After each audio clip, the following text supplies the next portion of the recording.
Esta lección presenta la reacción del rey Nabucodonosor a las predicciones futurísticas descritas por Daniel en su encuentro previo. La profecía incluye un sueño, una estatua y la respuesta a una oración. Su desarrollo nos mostró la superioridad de la sabiduría de Dios sobre la sabiduría humana al predecir eventos futuros. Cuando sus consejeros no pudieron darle explicación a su misterioso sueño, Nabucodonosor proclamó el decreto de muerte contra los sabios, incluyendo a Daniel.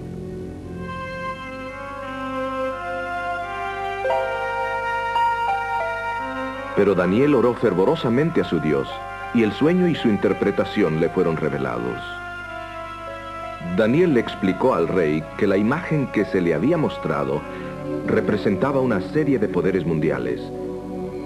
Estos poderes gobernarían al mundo desde Babilonia hasta el fin del tiempo.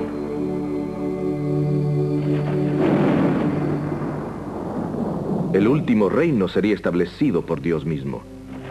Fue representado dramáticamente por la roca que desmenuzó a la imagen.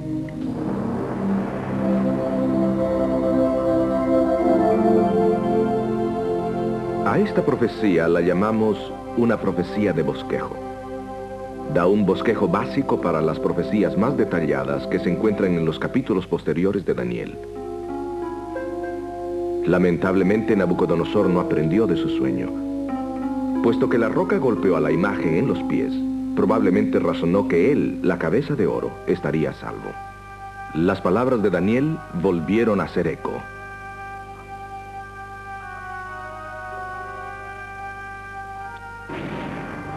El orgullo de Nabucodonosor detestaba la idea que, aunque él estaba seguro, su reino no duraría. Acicateado por el motín, decidió desafiar la profecía de Dios.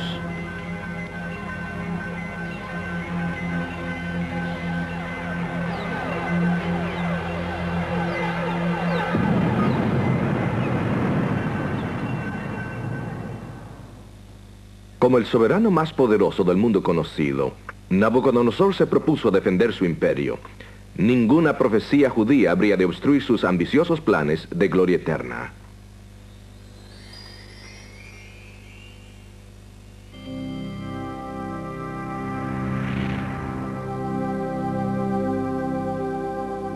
No satisfecho con ser solo la cabeza de oro, Nabucodonosor comisionó una imagen colosal hecha enteramente de oro.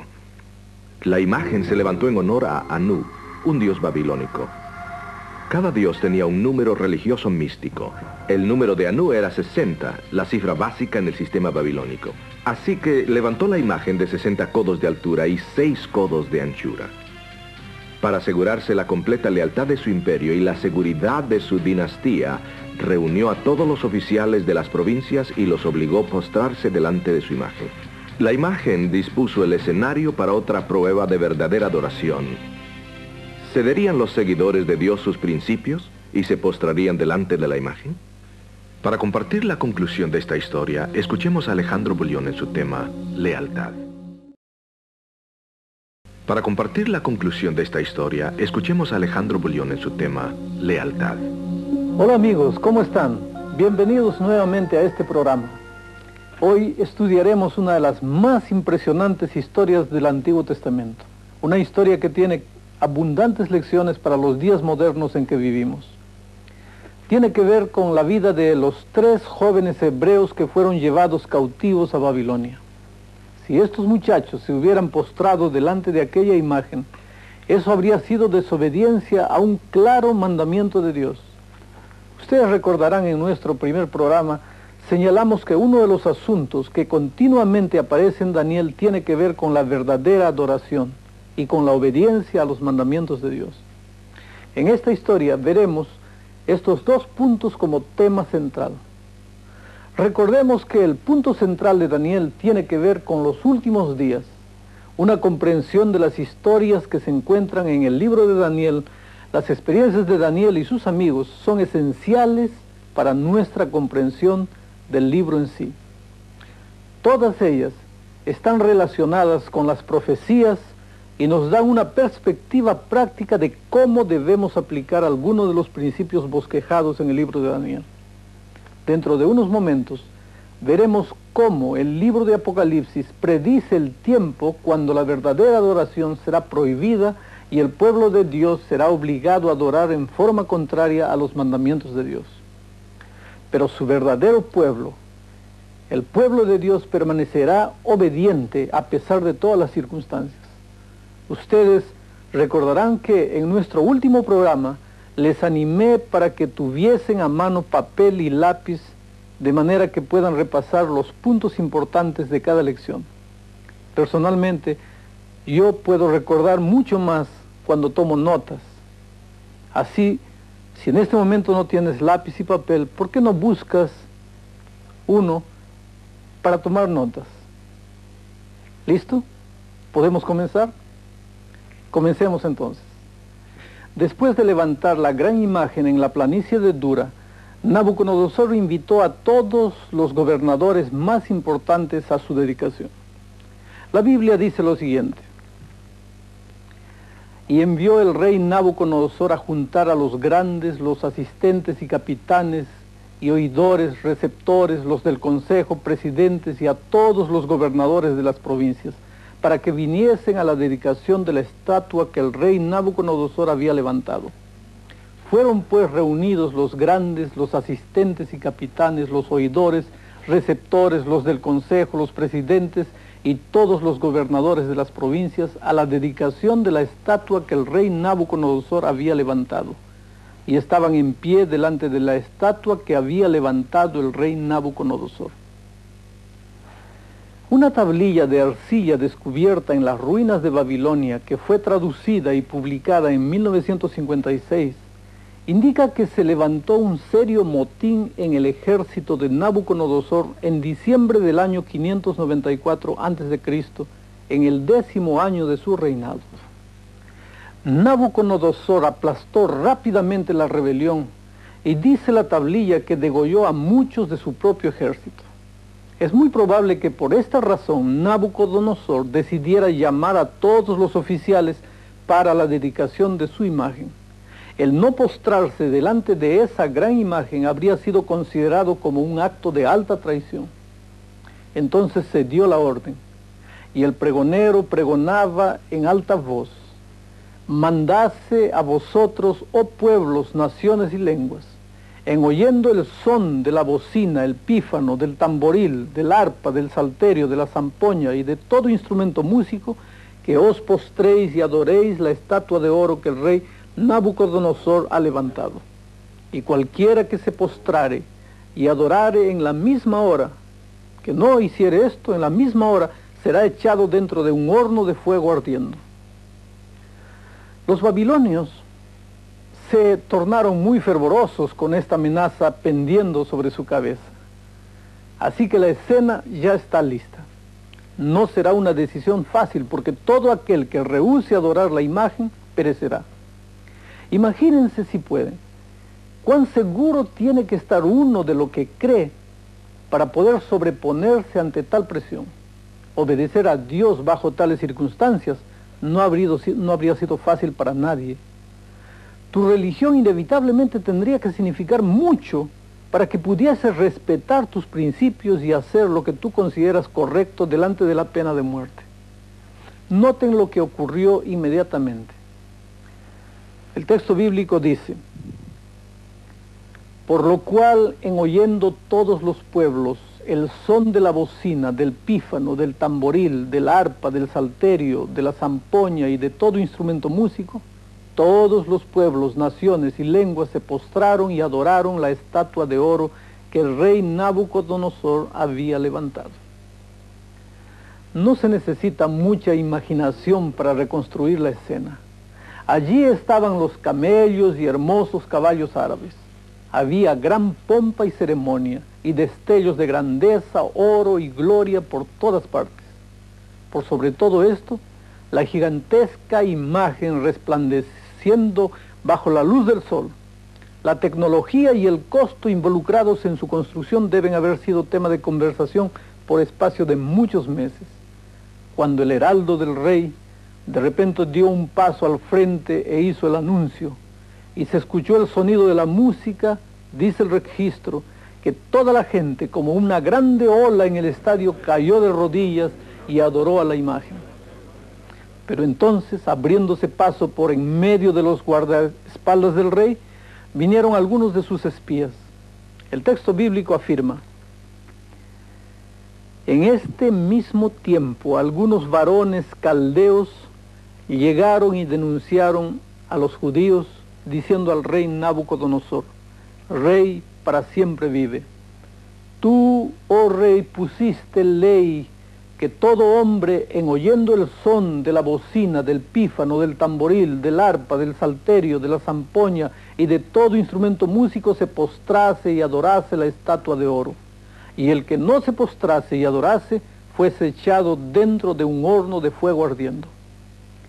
Hay unos varones judíos, los cuales pusiste tú sobre los negocios de la provincia de Babilonia, Sadrach, Mesach y Abednego. Estos varones, oh rey, no han hecho cuenta de ti, no adoran tus dioses, ni adoran la estatua de oro que tú levantaste. Yo casi puedo detectar el veneno y el aguijón de esas palabras. Noten bien lo que ellos dijeron. Hay unos varones judíos, los cuales pusiste tú sobre los negocios de la provincia de Babilonia. En otras palabras, no los podían soportar porque eran extranjeros y todavía estaban en posiciones de autoridad, inclusive sobre los mismos caldeos.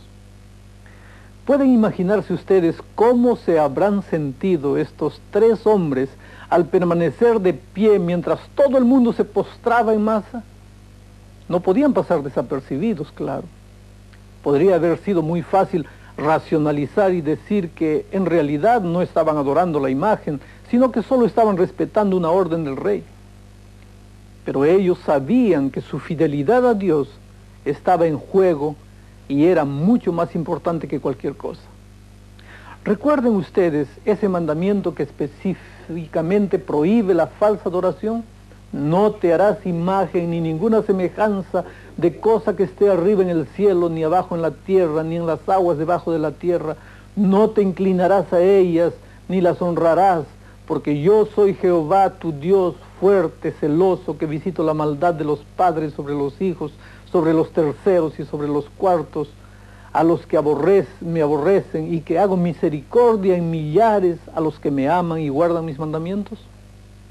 Así que para los hebreos, postrarse habría sido simplemente desobedecer a uno de los explícitos y sencillos mandamientos de Dios.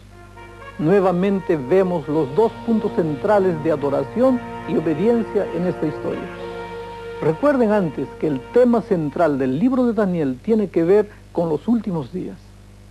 En poco tiempo veremos cómo es que el libro de Apocalipsis igualmente toma ese mismo tema y nos explica que en los últimos días se le ordenará al pueblo de Dios a prestar un tipo de adoración completamente contraria a los 10 mandamientos de Dios. Pero su pueblo verdadero, así como Sadrach, Mesach y Abednego, permanecerá fiel hasta la muerte. Cuando los 3 hebreos fueron llevados delante del rey, naturalmente Nabucodonosor, sin lugar a dudas, les hizo recordar que él los había sacado de la esclavitud para convertirlos en príncipes de su reino. Los había colocado encargados de las provincias. Yo imagino que el rey dijo más o menos así: después de todo lo que hice por ustedes, yo pensé que por lo menos me apoyarían en esto.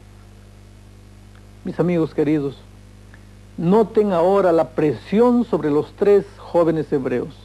Es una presión que viene a un nivel personal. Sin duda el rey debe haber tenido mucha afinidad con estos jóvenes porque les dio otra oportunidad. A veces la gente me dice: no puedo hacer lo que Dios espera de mí, adorarle exactamente en la forma que Él quiere. Eso puede afectar mi trabajo, mi familia. Bueno, si alguna vez te has visto tentado a pensar que estás tan comprometido con otra persona que no puedes obedecer a Dios, piensa en esos jóvenes hebreos. Porque no hay nadie que estuviese más comprometido con una persona que Sadrach, Mesach y Abednego con Nabucodonosor.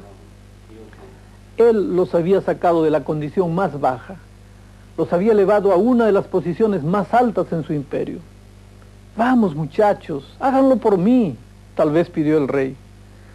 Sin duda los jóvenes dijeron, oh rey, apreciamos mucho tu bondad, pero solamente hay una cosa que nos detiene, y es el mandamiento de Dios que dice, no te inclinarás a ninguna imagen.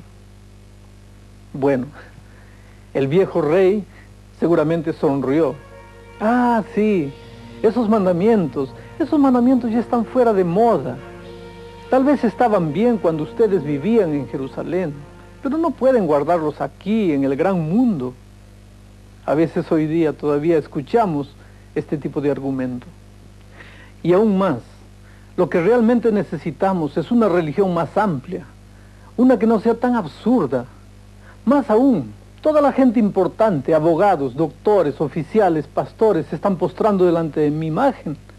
¿Me quieren decir ustedes que están en lo correcto y que todos los grandes hombres y mujeres del mundo están equivocados? Escuchen, si sus propios padres adoraron imágenes, y dicho sea de paso, esto era de alguna manera verdad. Era por eso que los judíos estaban en la cautividad.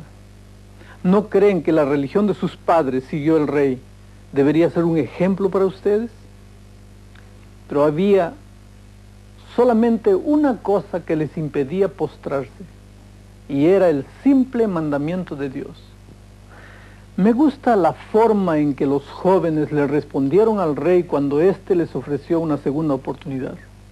Ellos dijeron, no cuidamos de responderte sobre este negocio. En otras palabras, no necesitamos una segunda oportunidad. No precisamos más tiempo para reconsiderar nuestra posición. Esos jóvenes simplemente no se dejaron intimidar por el horno de fuego y continuaron diciendo, he aquí nuestro Dios a quien honramos puede librarnos del horno de fuego ardiendo y de tu mano, oh rey, nos librará. Y si no, sepas, oh rey, que tu Dios no adoraremos, ni tampoco honraremos la estatua que has levantado. Este es un tremendo testimonio de fe. Si Dios los libraba, bien. Si no, aún así ellos les servirían. Su fe en Dios no dependía de su liberación. Su obediencia brotaba de un principio. Igualmente será con los hijos de Dios en los últimos días. El que Dios los libre de la persecución o no, o aún de la muerte inminente, no es el factor clave. Lo único que realmente cuenta para ellos es que aman a Dios y serán obedientes a Él por eso. Ya para este momento, el rey estaba completamente furibundo. Noten qué fue que él dijo. Está registrado aquí en la Biblia. Entonces Nabucodonosor fue lleno de ira y demudóse la figura de su rostro sobre Sadrach, Mesach y Abednego. Así habló y ordenó que el horno se encendiese 7 veces tanto de lo que cada vez solía. Daniel 3:19 es lo que registra eso. La historia bíblica dice que el calor del horno era tan intenso que mató a los soldados que se lanzaron a los hebreos dentro del horno. El texto bíblico cuenta así. Y porque la palabra del rey daba prisa y había procurado que se encendiese mucho la llama del fuego, mató a aquellos que habían alzado a Sadrach, Mesach y Abednego. Y estos 3 varones, Sadrach, Mesach y Abednego, cayeron atados dentro del horno del fuego ardiendo. Ahora, ocurre algo muy interesante. El registro bíblico continúa diciendo, entonces el rey Nabucodonosor se espantó y levantóse de prisa, y habló y dijo a los de su consejo, ¿no echaron 3 varones atados dentro del fuego? Ellos respondieron y dijeron al rey, es verdad, oh rey. Respondió él y dijo, he aquí que yo veo 4 varones sueltos que se pasean en medio del fuego, y ningún daño hay en ellos. Y el parecer del cuarto es semejante al hijo de los dioses. Piensen por un momento en esto. Todo lo que se quemó fueron las sogas con que los habían atado. En vez de herir a los hebreos, el fuego realmente los había libertado. Esa, mis queridos amigos, es la parte de la historia que más me gusta. Aquí notamos que Dios no libró a los 3 hebreos del horno de fuego. Lo que realmente hizo fue caminar con ellos en medio del fuego. Esa es la clase de Dios que tenemos. ¿No es maravilloso? Todos nosotros tenemos dificultades y pruebas en nuestra vida, pero la seguridad de las Escrituras es que nuestro Dios promete estar con nosotros y caminar con nosotros en medio de las dificultades. Esa es una maravillosa seguridad para los últimos días, cuando el pueblo de Dios pasará por las pruebas que vendrán y tendrá la misma seguridad que Dios estará con él y que Jesús caminará con él a través del fuego.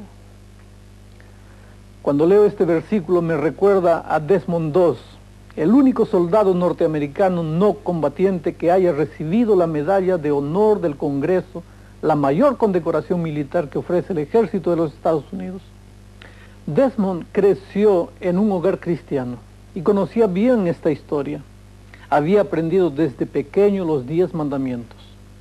Cuando lo alistaron en el ejército norteamericano el 1 de abril de 1942, solicitó brindar sus servicios como no combatiente porque sentía que Dios no deseaba que él matase a nadie. Así que se alistó en el ejército como cadete médico. Desmond relata que cuando se arrodilló para elevar su oración vespertina la primera noche en la barraca, recibió una lluvia de botas de los otros soldados que se estaban cambiando. Sin embargo, pudo sobrevivir hasta ver el día que los mismos soldados que le habían lanzado las botas le pidieron para que elevase una oración en favor de ellos antes de entrar en el campo de batalla cerca de Guam, Leyte y Okinawa.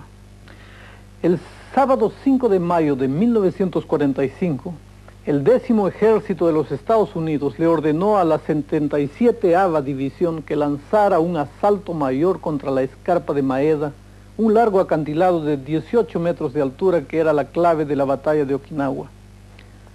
Sin el comando norteamericano saber, los japoneses habían decidido lanzar ese mismo día un contraataque masivo contra esa misma escarpada. El pelotón en el cual Desmond era el único camillero sobreviviente había sido reforzado con un total de 200 hombres que debían escalar el acantilado. Ellos debían neutralizar el comando japonés que se encontraba escondido en una cueva a un par de metros del borde de la montaña. La batalla fue tan encarnizada que en pocos minutos había 100 hombres entre muertos y heridos, y los 55 hombres que aún podían moverse bajaron la montaña en búsqueda de refugio. Solamente 2 permaneció de guardia, su uniforme empapado con la sangre de todos aquellos a quienes trataba de ayudar. Milagrosamente pudo ayudar 75 hombres a quienes llevó a salvo.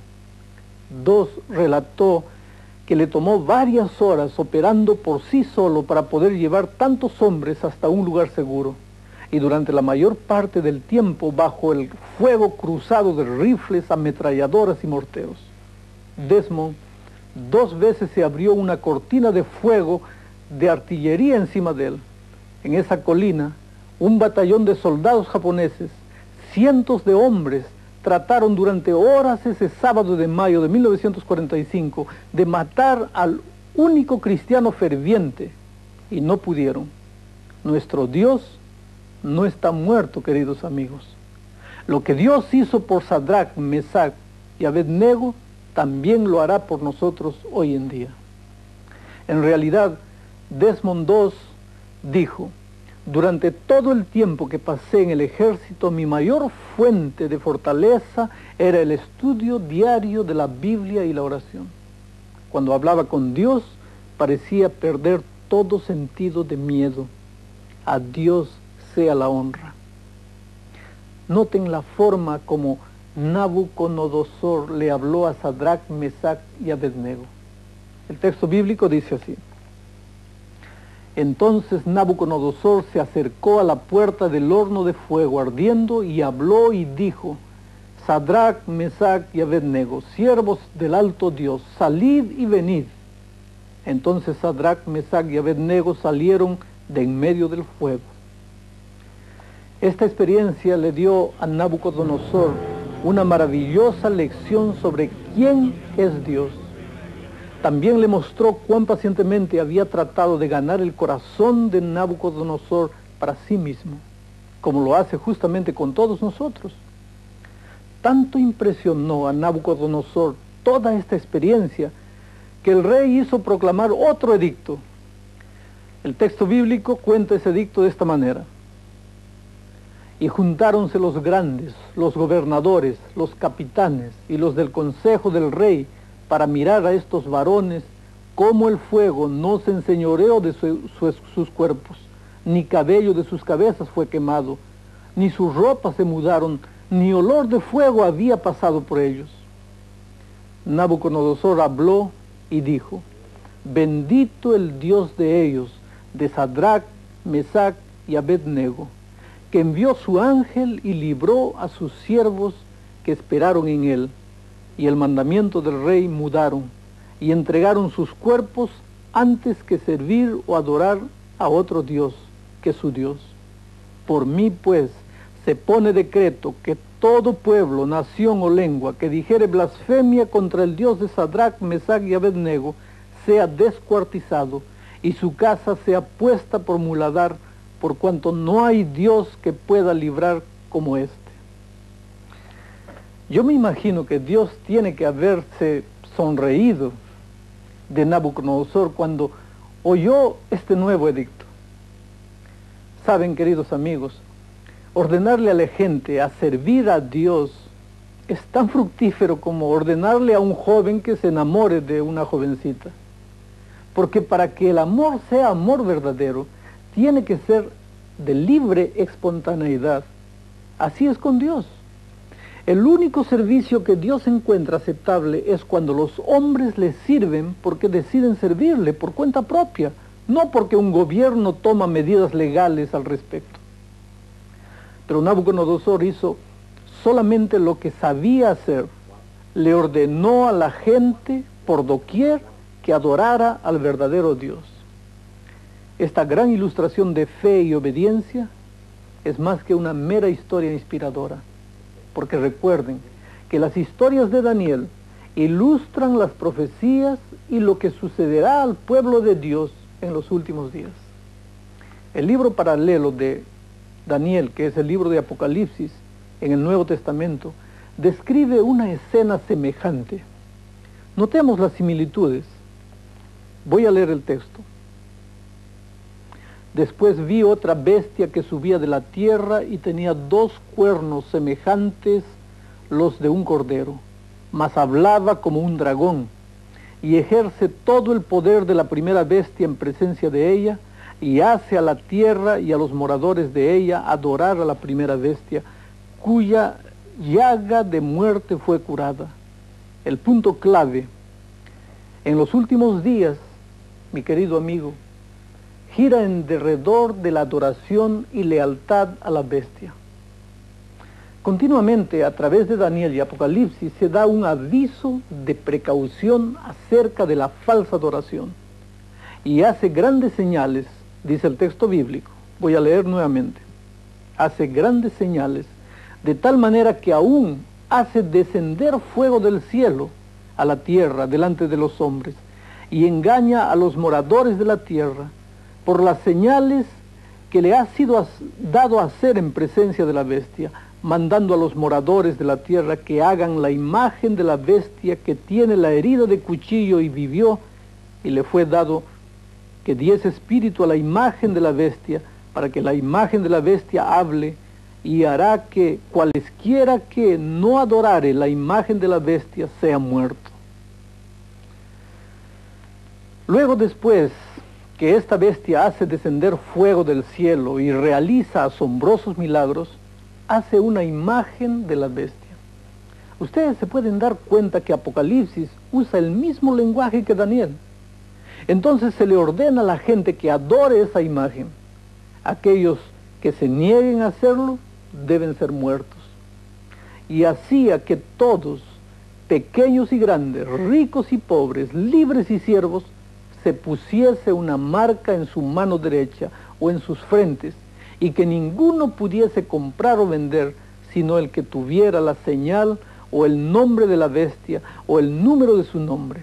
Eso está registrado en Apocalipsis capítulo 13, versículos 16 y 17. Ustedes ven que se proclaman restricciones económicas. Y finalmente la pena de muerte sobre aquellos que se niegan a adorar la imagen de la bestia o a recibir la marca de su nombre. En nuestro tema de hoy no vamos a discutir los detalles de la marca de la bestia, porque este es un asunto tan importante que le dedicaremos un programa entero más adelante. Asegúrense de no faltar bajo ninguna circunstancia, porque es de importancia eterna para todos nosotros. El punto más importante que saco de esta sección de Daniel es que personalmente debo yo ser leal a Dios en estos días, así como lo fueron los 3 jóvenes hebreos en la crisis que enfrentaron en Babilonia. Creo que ustedes también quieren ser fieles a Dios, ¿no es verdad? Ahora, al ir al siguiente capítulo, el capítulo 4 de Daniel, tenemos una nueva escena, un asunto distinto. Este capítulo se concentra en el rey Nabucodonosor.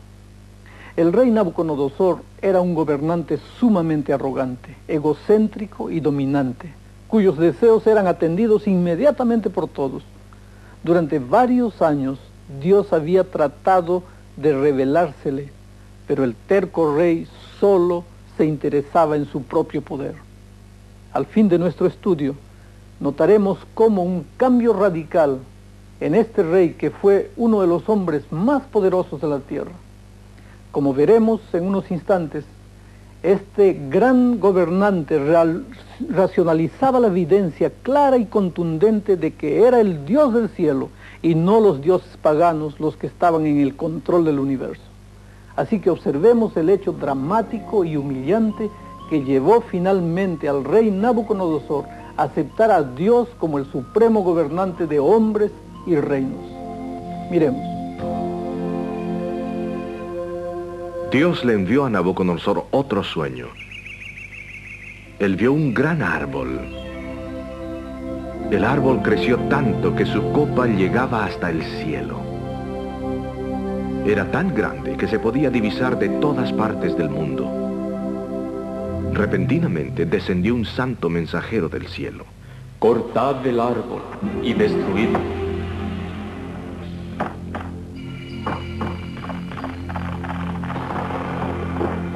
Pero dejad el tocón, ligado con hierro y bronce en la hierba del campo. Los sabios de Nabucodonosor no pudieron dar explicación al sueño. Finalmente se presentó Daniel. Le explicó al rey Nabucodonosor que él era el árbol que había visto en su sueño. Había llegado a ser fuerte y su poder se extendía hasta las partes más distantes de la tierra. Pero caería de su poder. Sería echado de entre las gentes y viviría como un animal salvaje. 12 meses más tarde estaba admirando su prosperidad cuando oyó una voz del cielo que decía: Se te ha quitado la autoridad real. Se te echará y vivirás como las bestias salvajes. Pasaron 7 años viviendo como un animal antes que finalmente reconociera al Dios Altísimo. Después de años de ambivalencia, Nabucodonosor finalmente le entregó su lealtad completa al Dios del cielo. Fue restituido a su trono y su poder aumentó más en sus años postreros. Después de años de lucha, años de poner en tela de juicio y discutir contra otro poder, finalmente reconoció que necesitaba a Dios.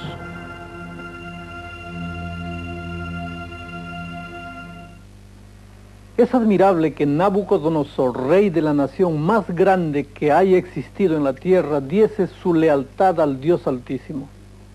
Fue necesaria una gran lucha para llegar al corazón de este rey tan orgulloso. Pero después de 30 años, finalmente, este rey reconoció al Dios del cielo. El hecho que necesitamos a Dios en nuestra vida es una conclusión que le cuesta aceptar a mucha gente. Para que podamos aprender esa lección tan importante, a veces Dios permite que pasemos por dificultades y penurias. A través de ellas nos damos cuenta que nosotros no tenemos todas las respuestas. Notemos lo que Daniel declaró a Nabucodonosor respecto a esta lección. La Biblia dice así: que te echarán de entre los hombres, y con las bestias del campo será tu morada, y con hierba del campo te apacentarán, como a los bueyes, y con rocío del cielo serás bañado, y 7 tiempos pasarán sobre ti, hasta que entiendas que el Altísimo se enseñorea del reino de los hombres, y que a quien él quisiere lo da. Nabucodonosor tuvo que aprender la verdad básica del Evangelio. Tuvo que estar dispuesto a que Dios gobernase su vida. Es Dios el que pone reyes y quita reyes. El mensaje de que Dios está en el control de los eventos del mundo nuevamente sale a relucir en este capítulo. Dios ama a la gente y quiere que el ser humano tenga lo mejor en la vida. Nótese el consejo que Dios le dio a Nabucodonosor. Escuchen aquí. Por tanto, oh rey, aprueba mi consejo y redime tus pecados con justicia y tus iniquidades con misericordia hacia los pobres, que tal vez será eso una prolongación de tu tranquilidad. La única forma en que Nabucodonosor podía haber detenido la calamidad que se avecinaba sobre él era entregando su vida a Dios. Debía reconocer a Dios como el gobernante de su vida y así evitar el desastre que le sobrevendría. Hay algo más que me gusta de esta historia, y es que aún después de esta advertencia que Dios le dio a Nabucodonosor sobre la calamidad que se aproximaba, él esperó 1 año más antes de permitir que finalmente aconteciera. Dios esperaba que Nabucodonosor respondiera positivamente, pero no lo hizo. Algunas veces, así como en el caso de este rey, Dios permite que la gente se hunda hasta lo más profundo antes que puedan reconocer la necesidad que tienen de él. Eso fue justamente lo que ocurrió con este rey. La profecía se cumplió al pie de la letra y el rey estuvo loco durante un periodo de 7 años. Al fin de este periodo, Nabucodonosor recuperó sus facultades mentales y dijo: mas al fin del tiempo, yo, Nabucodonosor, alcé mis ojos al cielo, y mi sentido me fue vuelto, y bendije al Altísimo, y alabé y glorifiqué al que vive para siempre. Ahora yo, Nabucodonosor, alabo, engrandezco y glorifico al Rey del cielo, porque todas sus obras son verdad y sus caminos juicio, y humillar puede a los que andan con soberbia. Pasaron 3 décadas antes de que Nabucodonosor reconociera al Dios del cielo como el Dios verdadero. Ya no exaltó más Nabucodonosor a sí mismo, sino que exaltó y alabó al Dios del cielo. Cuando una persona reconoce a Dios como el dueño de su vida, entonces finalmente encuentra la paz verdadera. Ahora viene la mejor parte de esta historia. Es la parte que más me gusta. Dios hizo por Nabucodonosor algo que necesitamos entender. Eso que hizo con el rey quiere hacerlo hoy día con cada uno de nosotros. Quiere que todos nosotros nos salvemos en su reino. A veces, querido amigo, Dios permite que caigamos hasta el fango antes de poder ayudarnos. Nuestro orgullo muchas veces nos ciega y no vemos nuestra desesperada necesidad de salvación. Dios no salvó a Nabucodonosor porque él fuera bueno, no lo era. Era un gobernante orgulloso y arrogante, pero Dios lo amaba a pesar de sus debilidades. A veces algunos sienten que son demasiado malos para que Dios los salve. que han caído demasiado bajo y han hecho muchas cosas malas.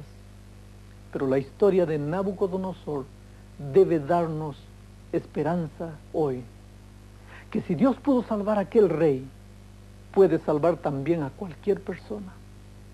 Escuchemos lo que dice la Biblia. Porque por gracia sois salvos por la fe, y esto no de vosotros, pues es don de Dios, no por obras, para que nadie se gloríe.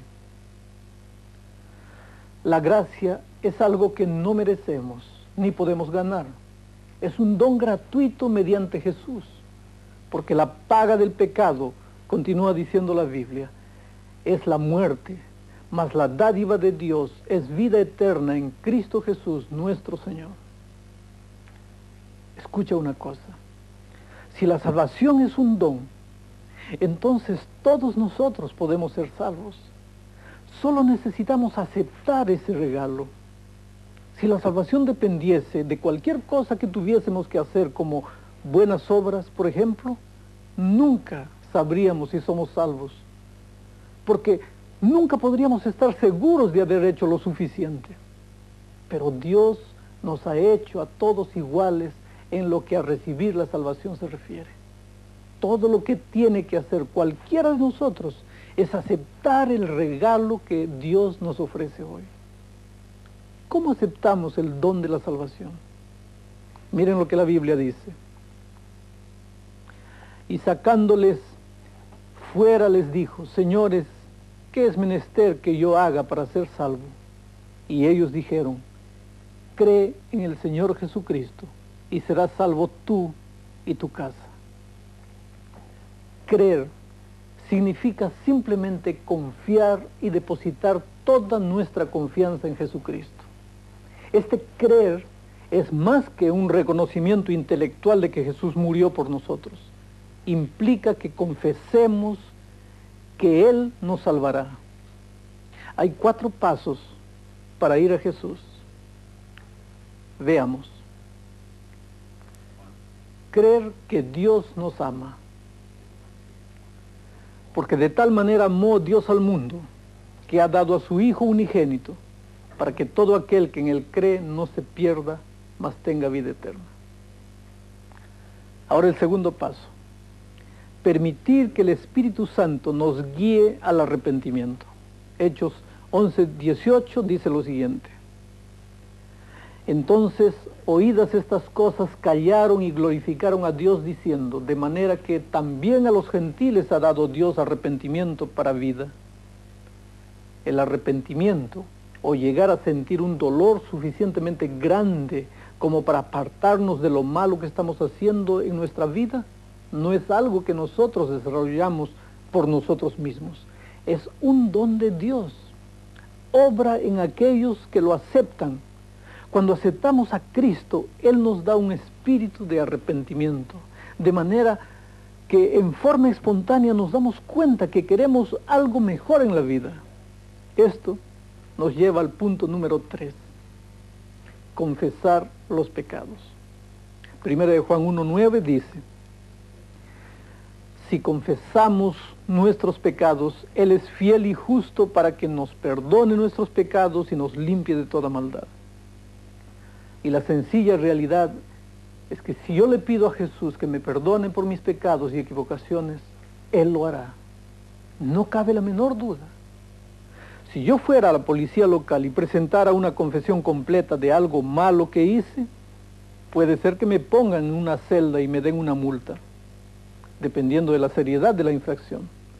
Pero si confieso todo a Dios, Él me da una hoja en blanco y yo puedo comenzar de nuevo. Eso es algo extraordinario. Abrir la puerta del corazón. Esa es la siguiente medida que tenemos que tomar. Abrirle el corazón y permitir que Jesús entre. Apocalipsis 3:20 dice lo siguiente. He aquí yo estoy a la puerta y llamo.